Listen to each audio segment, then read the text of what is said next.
Well, we've looked at two major historical events. Мы уже с вами рассмотрели два ключевых исторических события. And we want to look at the third event, the Genesis flood. И сейчас рассмотрим третье. Это потоп в книге Бытие, или Ноев потоп. Primarily recorded in Genesis 6 through 9. В основном это событие описано в Бытие 6 по 9 главу. Now, this is a longer passage. We can't go into the detail that we did for the first two events. И отрывок достаточно длинный, мы не сможем также углубляться в детали, как мы делали с первыми двумя событиями. What I want to do is at least summarize what we have in chapters 6 through 9. Но что бы я хотел с вами сделать, это, по крайней мере, сделать беглый обзор того, что мы видим с 6 по 9 главу. We won't complete the look at the Genesis flood today. We'll continue next week. Мы не закончим сегодня обзор потопа в книге Бытие, мы продолжим на следующей неделе. So let's begin by looking at that chart of foundations. И давайте начнем с того, что взглянем на нашу диаграмму оснований. And what I want to emphasize is we're dealing with things that are very foundational that last throughout the rest of world history. И на чем я хочу сделать акцент, это то, что мы имеем дело с основополагающими событиями, последствия которых тянутся на протяжении всей истории. Obviously, the universe that God created will continue until the end of world history. Очевидно, та вселенную, которую Бог сотворил, она продолжит существовать до конца мировой истории. The last event that we looked at said that this creation is radically transformed. It's different. И вот последнее событие, которое мы рассмотрели, второе, говорит нам о том, что все творение было радикальным образом преобразовано и стало другим после грехопадения. We're living in a fallen, in a cursed world. Мы живем в падшем, проклятом, тленном мире. As a result of the first sin. И это результат первого греха. This shows us God's attitude towards sin. И это уже показывает нам Божье отношение к греху. It also shows us the seriousness of sin in that all of history is affected by it. И показывает нам серьезность греха, показывает нам, насколько вся человеческая история поражена грехом. Now, our sin does not have the ongoing effects as that first sin. И, конечно, наши с вами грехи, может быть, не оказывают настолько продолжительного исторического эффекта, как тот грех. But our sin would have been enough, our sin by itself, to put Jesus on the cross. Но нашего греха, любого нашего греха было бы достаточно, чтобы отправить Иисуса на крест. This shows the seriousness of sin. И через это мы видим серьезность греха. And until God reverses the effects of sin, we will live in at least a fallen world to some extent. И до тех пор, пока Бог полностью не отмотает назад, не разберется со всеми последствиями греха, мы будем жить с вами в падшем мире, пораженном грехом. In fact, most of world history will be under the same fallen world as took place after Adam and Eve. И большая часть мировой истории пройдет именно в мире, который находится вот в таком же падшем состоянии, каким он оказался после грехопадения Адама и Евы. Sin brings judgment. Грех приносит суд.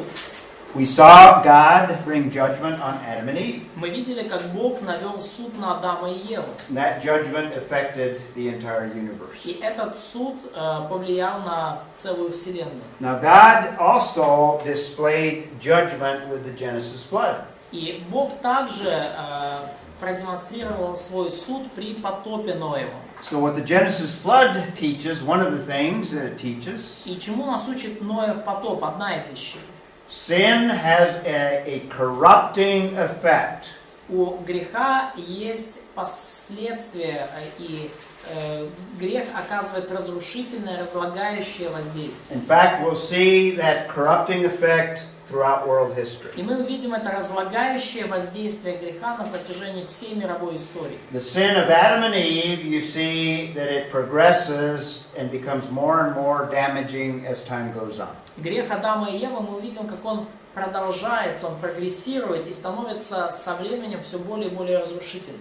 And between the fall of man and the time of the Genesis flood, И между грехопадением человека и временем потопа we see the corrupting effects of sin in the very first family, the children of Adam and Eve. увидим уже разлагающее, растлевающее влияние греха уже в первой семье, в детях Адама и Евы. And then we see the corrupting effects affecting culture. И потом мы увидим разрушительное воздействие греха на культуру.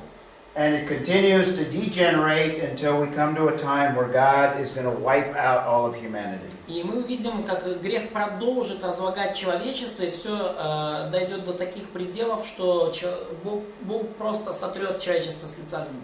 We will see that after the flood, we have another judgment, another corrupting of the culture. И мы увидим, что после уже потопа мы увидим следующий, еще один суд, и снова разлагающее воздействие греха на культуру. And then another judgment at Babel. И еще один суд при Вавилоне. God is going to take from the nations one individual, create his own nation. Но Бог из всех народов возьмет одного человека и через него создаст собственный народ. From that one man, he's going to create the nation of Israel. И из одного человека, из Авраама, он создаст народ Израиля. We saw from Genesis 1:28, man is to rule the earth. И из Бытия 1 главы 28 стиха мы видели, что задачей человека является править, владычествовать над землей. And we see a manifestation of that ruling in the kingdom of Israel. И мы увидим вот такое правление в действии, как оно проявится в эпоху Израильского царства. We have the forerunners of God ruling on earth И in the kingdom of David and Solomon. то есть мы уже видим как бы прообразы предшественников Божьего правления на земле в лице Давида и Соломона. Now we see a degeneration in the nation of Israel, И, конечно, в истории народа Израилева мы видим постепенное разложение. and we have predictions during this time frame of a coming Messiah that will rule. И в этот период мы видим предсказание, пророчество о грядущем Мессии, который придет и будет править. We have a corrupting effect because of the sin of the people and because of the sin of the leaders. И мы видим вот этот разлагающий, растлевающий эффект греха по причине греха из народа и руководителей. There is a need for a seed from the woman that will come through the line of Abraham.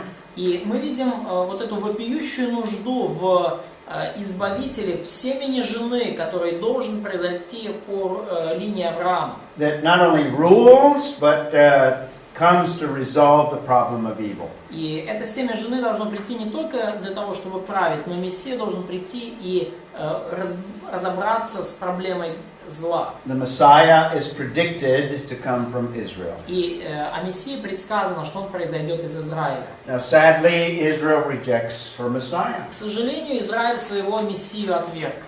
So God judges Israel, И потому Бог навел суд на Израиль creates a new entity we call the church. и создал новую сущность, и мы называем это церковь. But all of the promises of the Old Testament concerning the ruling of the second Adam, Но все обетования Old Testament, все ветхозаветные обетования пророчества касательно правления нового Адама, the New Testament calls him the second Adam, да, ну, Новый Завет называет его вторым Адамом.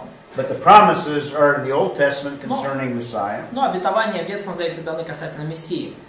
And the New Testament predicts that Messiah will rule in a 1000-year kingdom. Но Новый Завет конкретно предсказывает, что Мессия будет править в тысячелетнем царстве. And it's in this kingdom that God will resolve ultimately the problem of evil. И именно в этом царстве Бог в конечном счете решит проблему зла.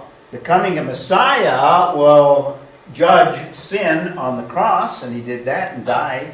Приход Мессии решил проблему греха. На кресте грех был осужден, и Мессия умер за это. When Messiah returns, he will complete the restoration of the garden. Но когда Мессия вернется, он завершит восстановление ущерба и восстановление первоначального Эдемского сада. So we've already gone over this, so I've gone over it quickly today.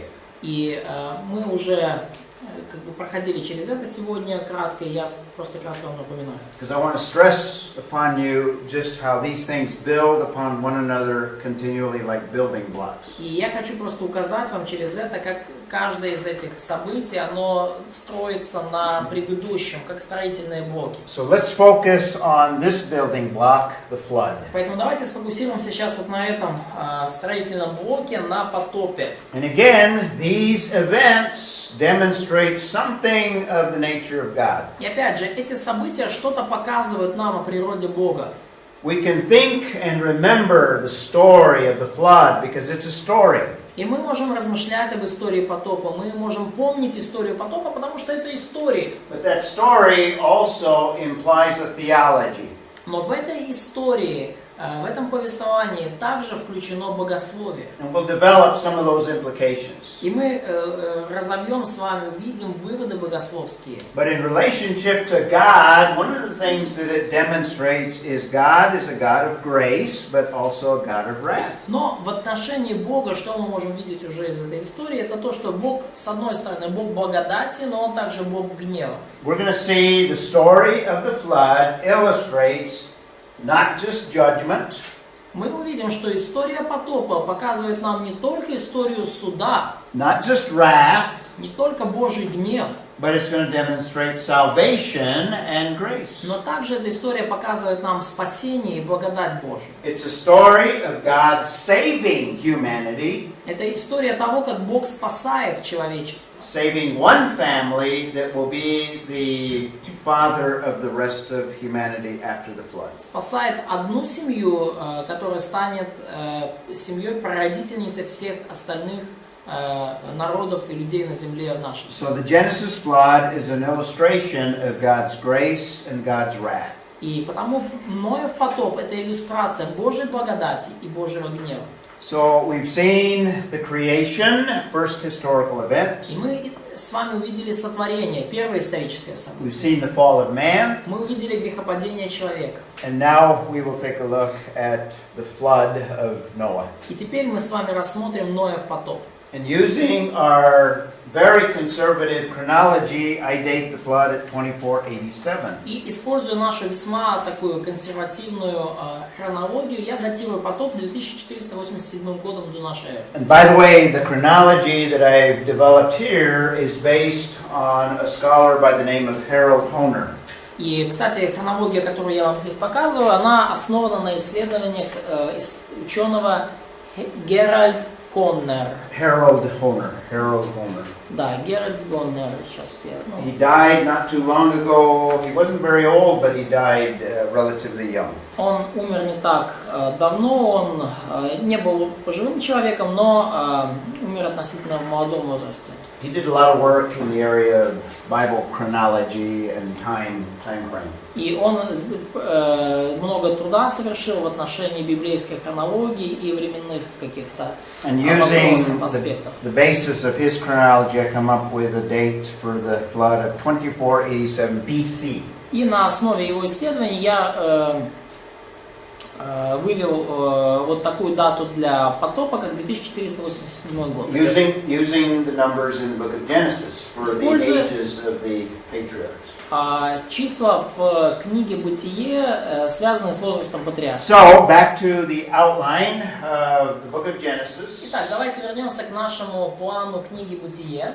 We've seen primarily the creation, Genesis 1:1 through 2:3. Мы видели с вами вот раннюю историю сотворения с 1 главы 1 стиха до 2 главы 3 стиха. First event continues in chapter 2, verse 4 to the end of the chapter.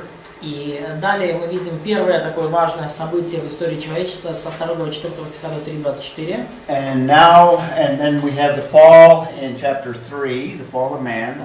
Значит, и сотворение человека, и в 3 главе видим грехопадение человека. So the outline is not exactly representative of the events, but this is an outline of the book. Да, план не полностью отражает все события, но это план книги.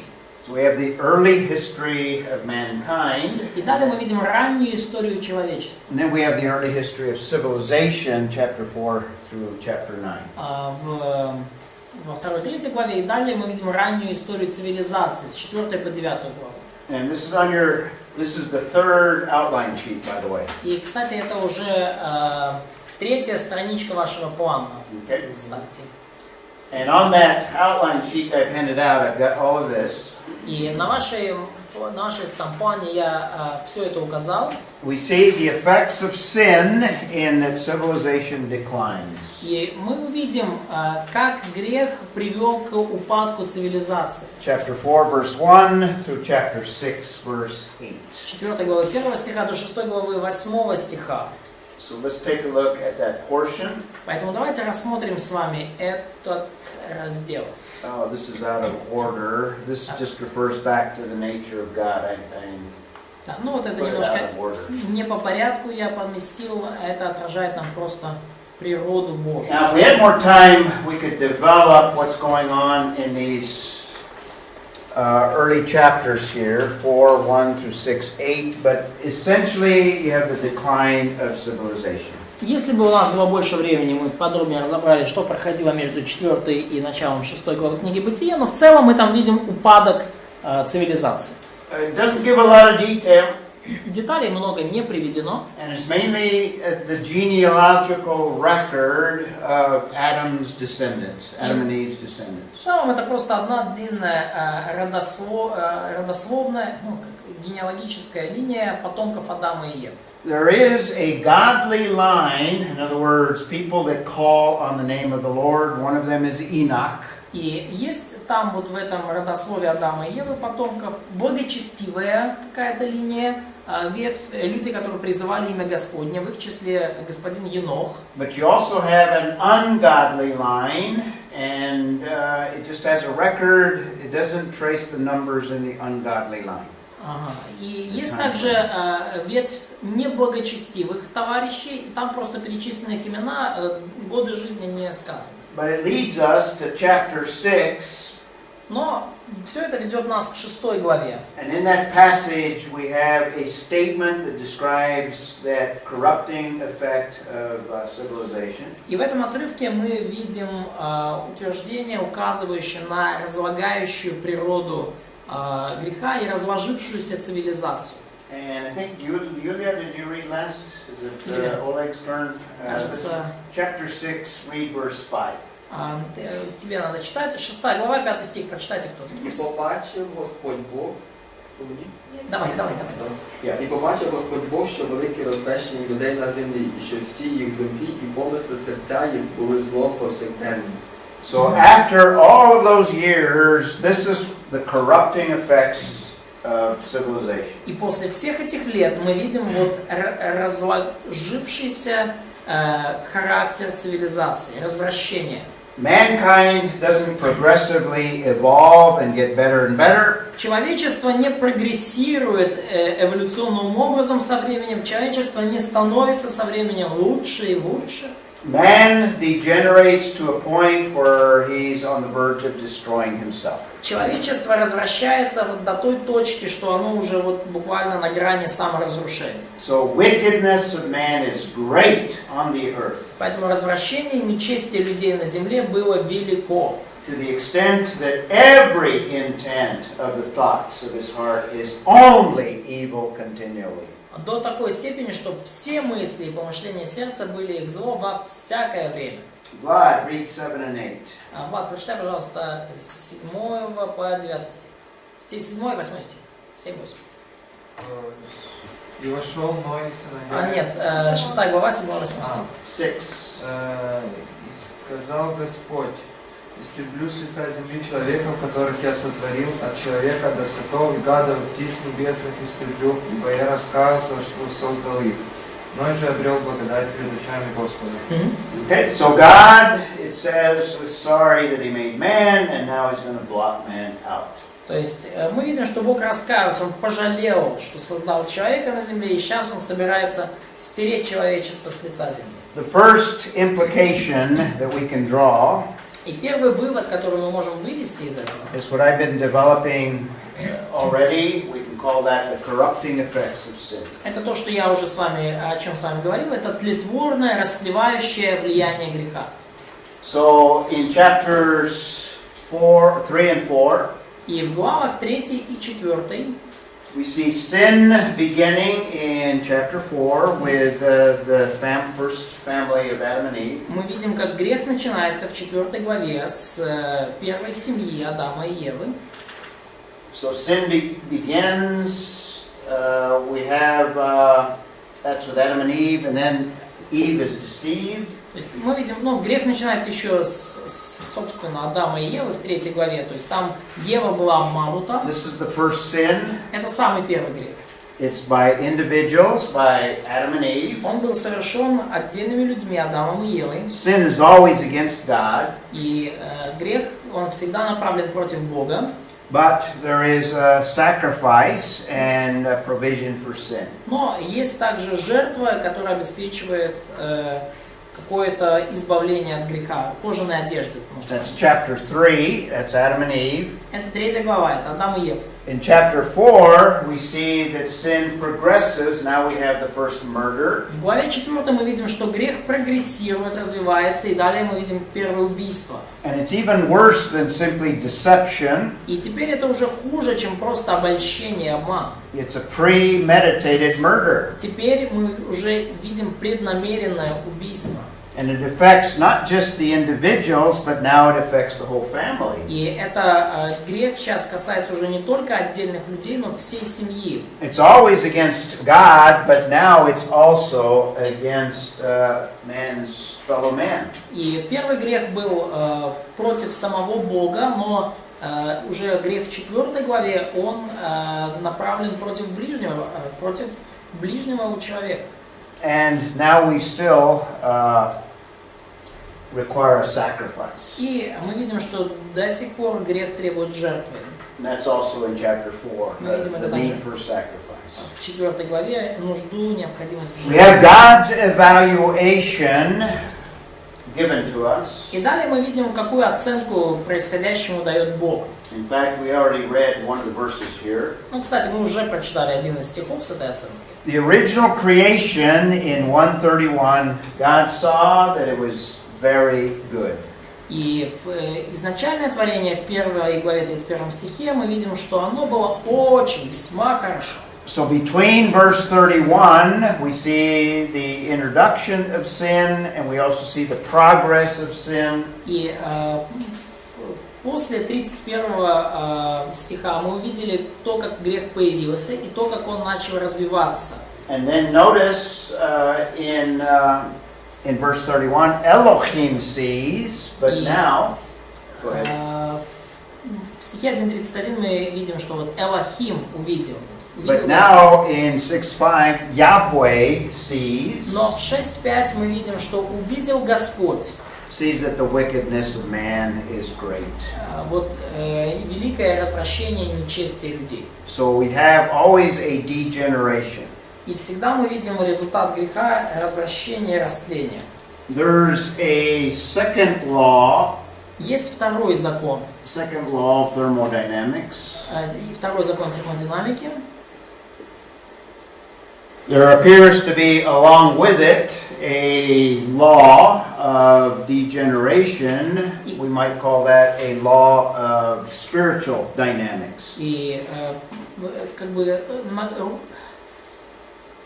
буквально вот параллельно с ним есть другой закон, это закон разложения и растления. Мы можем назвать это законом духовной динамики, духовного развития. It's a degenerating of the natural realm, and this is a degenerating of the spiritual realm. Второй закон термодинамики говорит нам о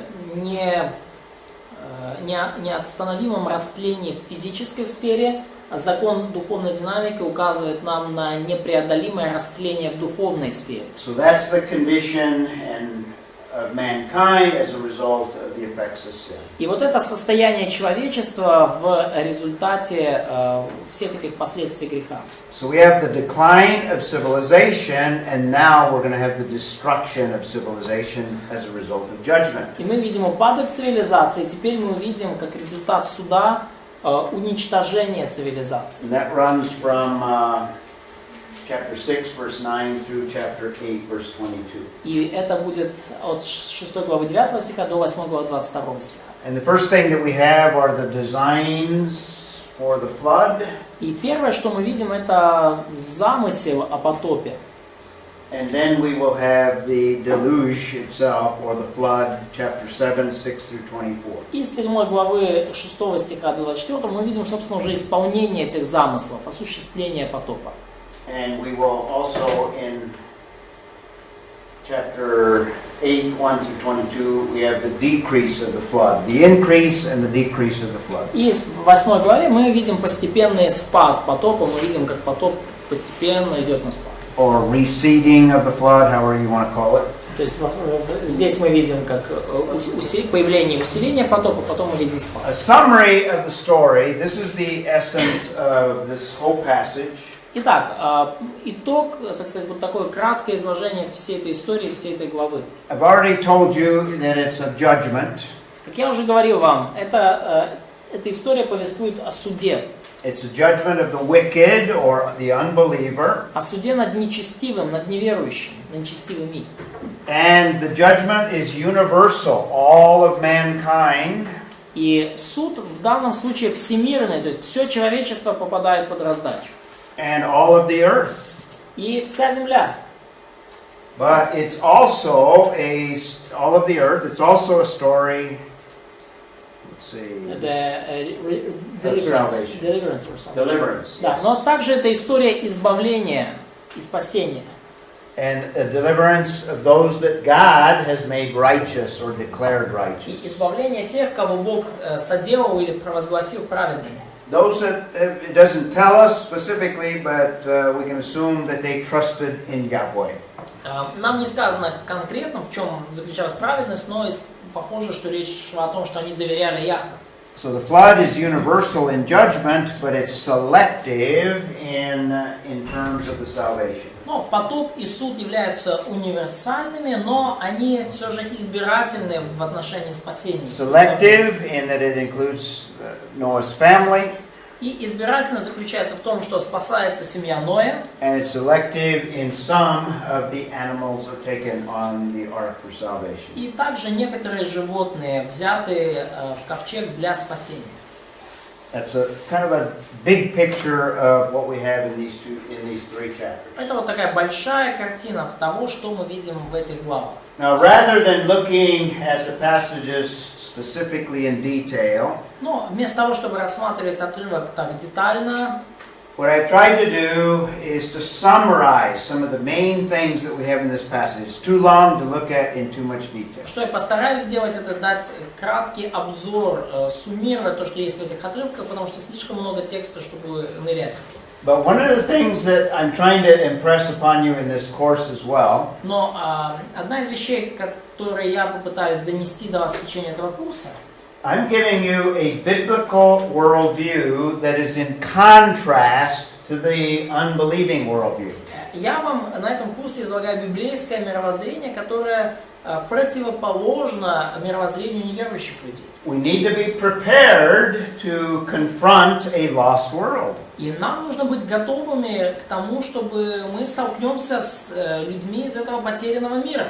Not only, but particularly with the gospel message. И не только просто так по жизни будем мы с ними сталкиваться, но особенно при ситуации, когда мы доносим до них послание Евангелия. But we need to give a lost world an alternative worldview that actually undermines their worldview. Но нам нужно быть готовыми к тому, чтобы передать неверующему миру альтернативное мировоззрение, которым они бы могли заменить свое не библейское мировоззрение. So we need to be aware that what we believe, if we believe what the Bible teaches about a flood, Потому мы должны знать, что то, во что мы верим, и конкретно то, что мы верим насчет потопа, the secular world rejects the idea of a Genesis flood. мы должны знать, что неверующий мир отвергает идею всемирного потопа в книге Бытия. And the particular area of science where the Genesis flood is denied is called historical geology. И конкретная вот научная сфера, которая всячески старается отвергать потоп, это историческая геология. Now we as believers don't have too much of a conflict with geology in general. Но мы, как верующие, вообще не особо конфликтуем с геологией в целом. Geology in general, that's observational science that's done in the present. В целом геология – это наблюдательная, экспериментальная наука, которую мы можем разрабатывать здесь и сейчас. То есть мы можем наблюдать сейчас. We don't have many conflicts with that area of science. И в этой сфере у нас не так уж много конфликтов и проблем с этим ответвлением. But we have great conflicts with when they try to interpret the history of the earth. That's called historical geology. Но у нас глобальный конфликт начинается, когда геологи пытаются истолковать историю Земли. Это называется историческая геология. And I illustrate it with this photograph of the Grand Canyon. И я иллюстрирую вот эту тему фотографии Великого каньона. In that it gives us a great illustration of the geological record that we have all over the face of the earth. И это фото показывает нам прекрасную иллюстрацию вот геологической записи, геологических вот этих вот остатков, которые есть по всему лицу Земли. If there were a similar canyon here in Ukraine, you would see layer and layer and layer of rock. И если бы был подобный каньон где-то здесь в Украине, вы и там бы увидели такие вот слои горных пород одна за другой. Because these layers exist all over the face of the earth. Поскольку подобные слои существуют по всему лицу Земли. Now, the historical geologist looks at those layers, И исторические геологи, они рассматривают эти слои, assuming uniformitarianism, предполагая с позиции униформитарианизма, and comes to the conclusion that these layers were laid down over long periods of time, thousands of years. И вот с позиции униформитарианизма они приходят к выводам, что эти слои наслаивались и формировались в течение тысячи миллионов лет. А за счет чего? То есть, типа, Земля становится выше? So like the progressively the ground or the leftovers of Wind, plants, wind, they were... and water. Да, ну что они считают, что вода и ветер каким-то образом вот наслаивали постепенно вот породу одна на другую. And based on some of that, they come up with the age of the earth of millions of years old. И основываясь на вот всех этих слоях, они приходят к тому, что возраст Земли там миллионы лет. Tomorrow, I'm going to refute that idea because the assumption that they start with is wrong. И probably Tuesday, Or Tuesday. да, во вторник я от этой идеи не оставлю камня на камне, поскольку исходные предпосылки, которыми они пользуются, неверны. We'll talk about that next week. Мы поговорим об этом на следующей неделе. But the point I'm making now is that we have a major conflict with that interpretation of the history of the earth. Но что я хочу подчеркнуть прямо сейчас, это то, что у нас есть действительно серьезный конфликт вот с этой научной сферой исторической геологии, в том и конфликт из-за того, как они пытаются истолковать историю Земли на основании этих слоев. I'm going to show you that there's overwhelming scientific evidence for a Genesis flood. И я продемонстрирую вам, что есть просто избыток научных свидетельств в пользу всемирного потопа в таком виде, как он описан в книге Бытия. But before we do that, let's give a survey of what the Bible teaches, the biblical evidence. Но перед этим давайте сделаем краткий обзор того, чему учит Библия, библейских свидетельств.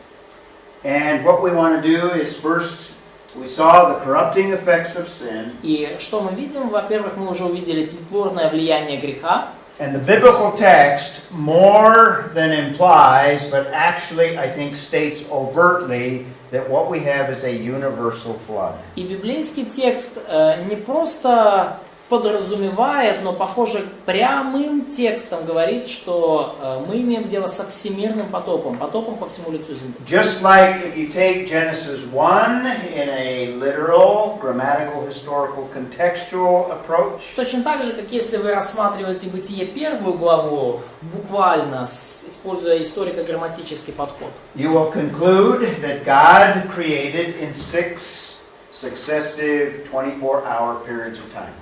если вы так на Бытие первую главу смотрите, то вы придете к выводу, что Бог сотворил мир за 6 последовательных, обычных 24-часовых дня. If you take Genesis 6 through 9 in that same approach, a literal approach, Если вы тем же самым способом подойдете к Бытию с 6 по 9 главу, the text, I think, demands that we view the flood as worldwide. I call that universal. то похоже, что текст требует того, чтобы мы говорили именно о всемирном потопе, который затронул всю планету. In fact, those same theologians that have a hard time with Genesis 1 И на самом деле те же самые богословы, которым вот трудно принять буквально первую главу Бытия, they also have a hard time with the Genesis flood.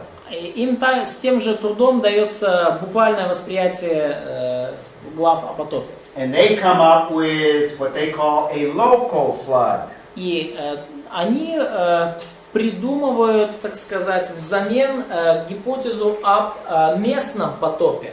They would agree with the secular historical geologist who says there's no evidence in the fossil record of a Genesis flood. Они пытаются согласиться со светскими историческими геологами, и исторические геологи говорят, что нету никаких свидетельств о Ноевом потопе вот на основании вот этих всех слоев. But because they're theologians and they want to believe at least something of the Bible, Но поскольку те люди богословы, и они хотят хоть чему-то верить в отношении Библии, they accommodate the Bible to fit in with the theories, the scientific theories of men. то они как-то пытаются приспособить Библию, приспособить библейское толкование, чтобы оно начало соответствовать выводам светских ученых. And the majority of the theologians, in fact the majority of church people, И большинство богословов и христиан, людей в церкви, will believe that the flood of Noah was just in Mesopotamia, a local flood. они верят, что потоп, описанный в книге Бытия, это был местный потоп,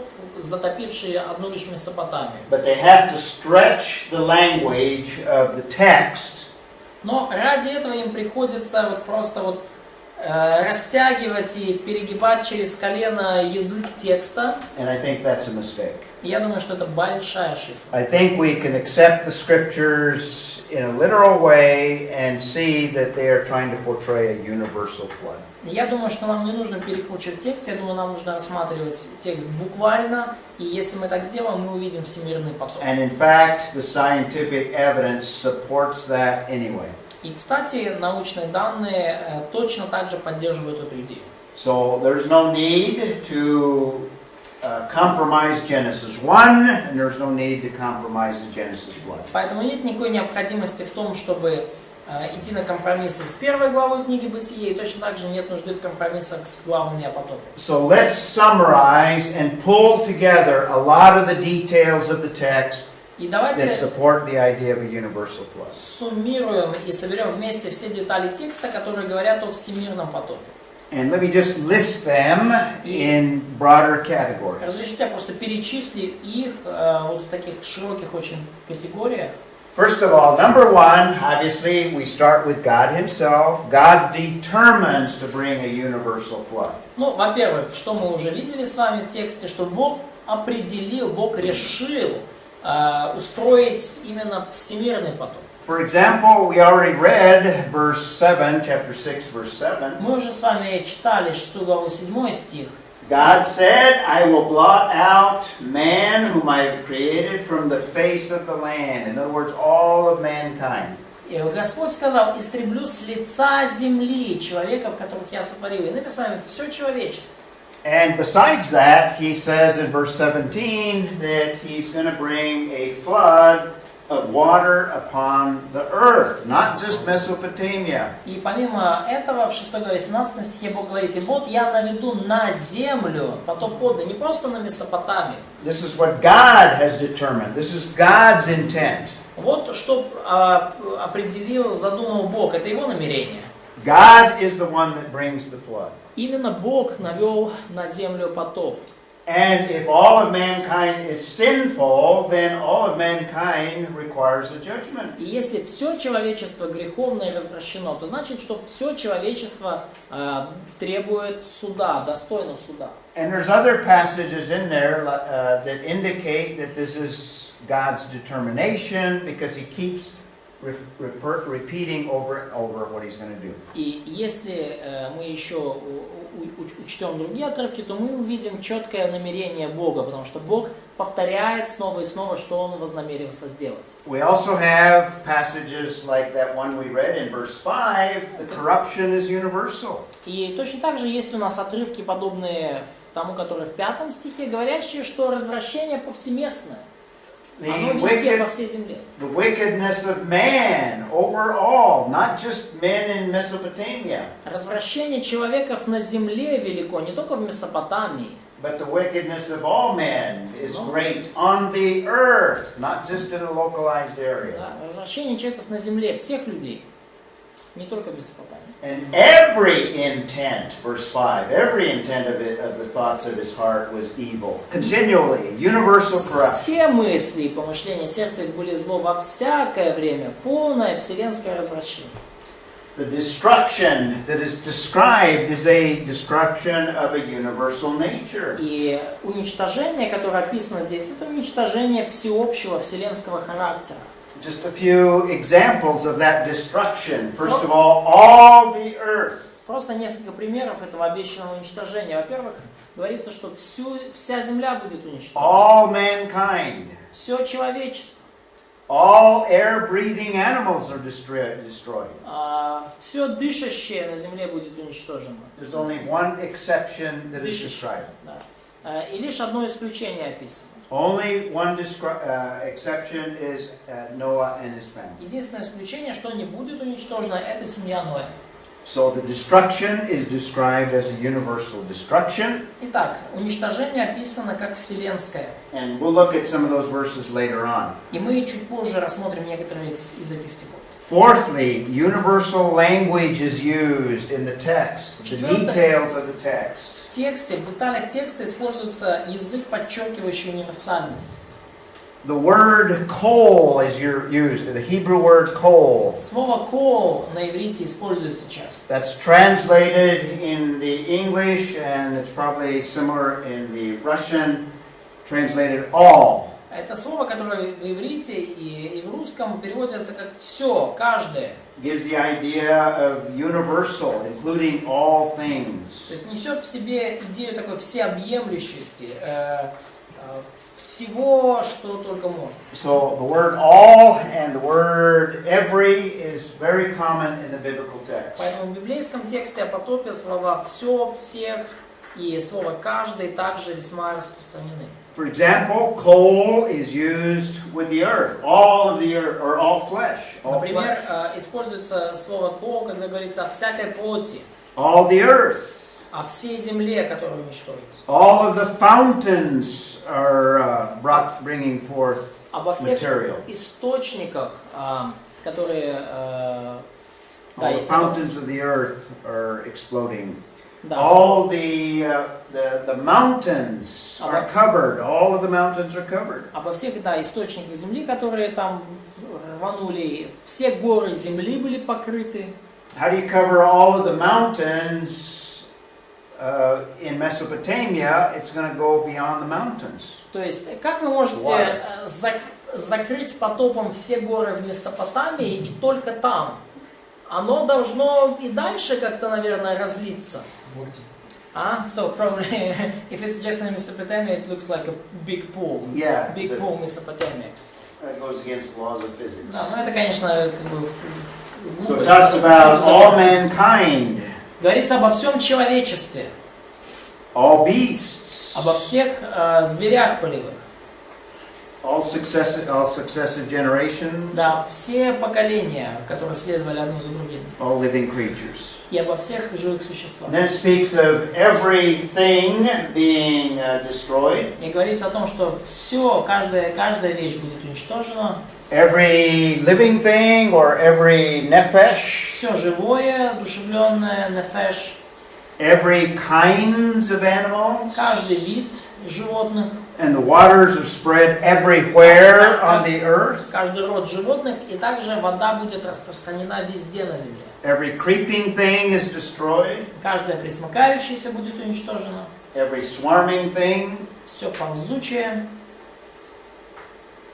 каждый зверь, what's that, beast, бист, every beast, every living creature. каждый зверь, каждое живое существо. The word kol is used with all of these and even more. И слово «кол» используется со всеми этими существительными и даже чаще используется. So the language that is used is universal language. It doesn't give you limitations. И язык, который используется здесь, это универсальный язык. Он не дает нам никаких ограничений. Fish are not destroyed by the Genesis 4. Some of them are, but in general, they weren't taken on the ark. Но рыба, по всей видимости, частично была уничтожена потопом, но, видимо, не вся, потому что в ковчег ее не брали.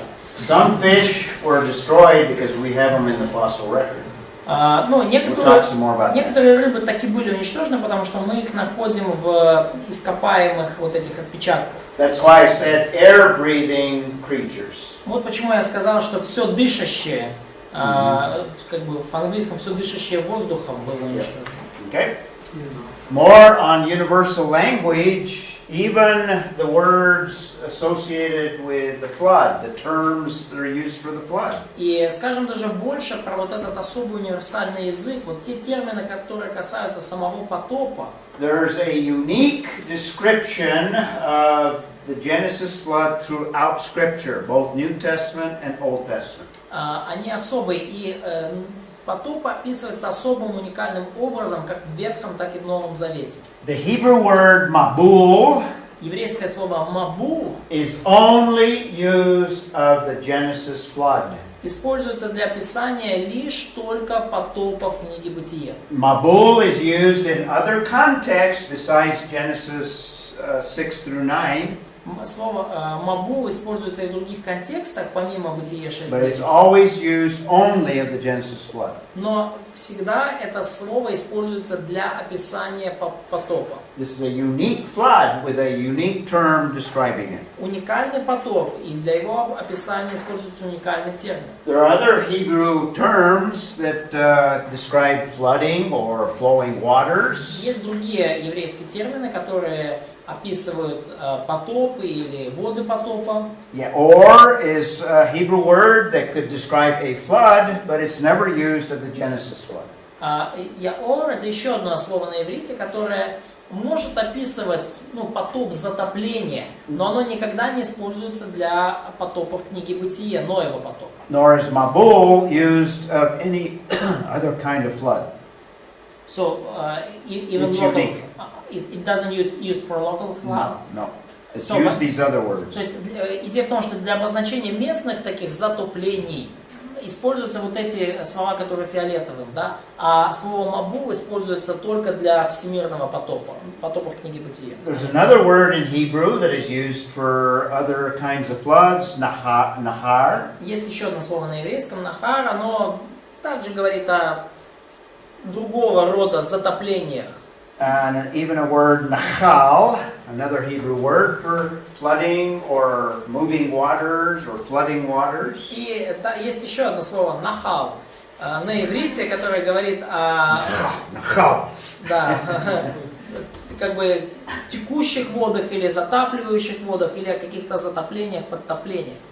Also in the New Testament, there's a particular word that's used only of the Genesis flood. И также в Новом Завете есть особое слово, которое говорит только о потопе в книге Бытия.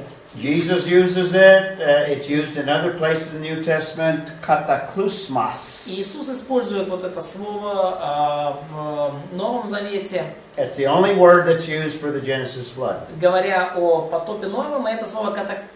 клусмос, и это единственное слово, которое используется для обозначения потопа. And again, there are other Greek words that could be used for a flood, and sometimes they are, but they're never used for the Genesis flood. И опять же, есть и в греческом языке другие слова, используемые для локального потопа, для затопления, для текущих вод, но никогда не используются в отношении Ноева потопа. The word patamas is used of flowing water, like in a river, but it can also be used in a context of a flood. Потамус слово может использоваться для обозначения текущих вод, например, в реке или какого-то затопления.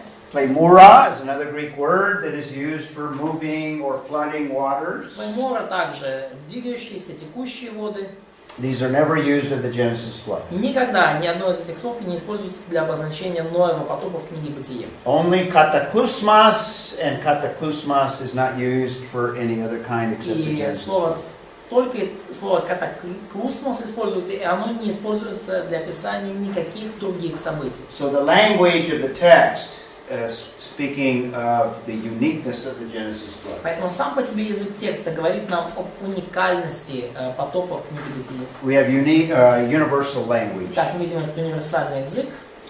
Fifthly, В-пятых, why do we need an ark if the flood is local? если потоп местного значения, то зачем строить ковчег?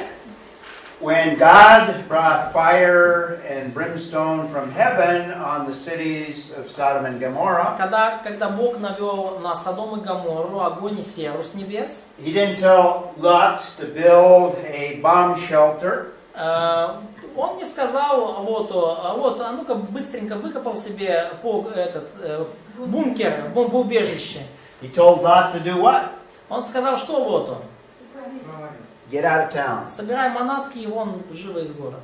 It took over 100 years to build that ark. Но чтобы построить ковчег, понадобилось более 100 лет. Noah and his family could have gone to the furthest point on the planet in that time frame. За это время Ной и его семья могли бы уже переместиться в самую дальнюю точку планеты. So just the existence of the ark argues for a Genesis flood. Поэтому сам факт существования ковчега уже убеждает нас во всемирной природе потопа. In fact, we're given a great description of the ark, a lot of detail concerning the ark. Кстати, нам дано очень много деталей по поводу ковчега и подробное очень описание. And shipbuilders have commented that the dimensions are appropriate for a universal flood. И люди, которые профессионально занимаются изготовлением кораблей, они пришли к выводу, что да, ну если таких размеров строить штуку, то это должен быть действительно всемирный потоп. Even with tsunami waves, they would probably not be capable of overturning the flood that's described in Genesis. Потому что вот такой ковчег, как построил Ной, даже сильные волны цунами, они бы не могли его опрокинуть, исходя из размеров. Lots of dimensions that we can come to some basic conclusions concerning the size. То есть очень много вот размеров, и мы можем прийти к этим выводам даже на основании размеров. То есть он был здоровый, как танкер, его невозможно было заложить. Floor space 2.2 acres, 20 basketball courts. То есть 20 баскетбольных полей или Floor 522 space, yeah. Rolls-Royce cars? No. Railroad cars. Railroad cars. Railroad cars. 222 railroad cars. Ну, то есть, да, 522 машины туда, как бы по длине. Легковых, да. Okay. So just the existence of the ark argues for a universal. Само существование и размеры ковчега уже убеждают нас в природе потопа. Now, next week I'm going to describe the geological upheaval. It was a great upheaval, and we'll talk about more details on it. Да, и на следующей неделе я расскажу про геологические изменения, трансформации, которые произошли. Очень значимые вещи там случились, и мы это обсудим. In fact, that's where we will begin next week, but there's also number 7 that I want to give you before we leave today. На самом деле, с этого мы начнем на следующей неделе, но есть еще 7 пункт, я хочу его до ухода вашего сегодня вам преподать. Number 7 on the list, it's later on, is God enters into covenant not to bring another Genesis flood. Ага. 7 пункт, и этого здесь нет в списке, но мы увидим позже, что Бог вступает в завет с человечеством, что больше Он подобного потопа наводить не будет. Do you have floods here in Ukraine? Скажите, у вас есть сейчас потопы и затопления тут в Украине? river Разливы flood. рек? Yes, they had some in Carpathians, in other Okay. places. There's been local floods all over the world throughout world history. Местные потопы и затопления случаются по всему миру на протяжении всей мировой истории. If the flood was local, God violated his covenant. И если потоп был местного значения, то получается, Бог нарушил свой завет. God does not violate covenants. Но Бог не нарушает свои заветы. So just that fact indicates that the world or the flood had to be universal. И потому даже этот факт, факт завета Бога с людьми указывает на то, что потоп должен был быть всемирным. So this is a summary of chapters 6 through 9 in the description of the Genesis flood. И вот это вот такое суммирующее утверждение о 6 и 9 главах Бытие касательно всемирного потопа. And 7 arguments for a universal flood. И 7 аргументов в пользу того, что потоп был действительно всемирным.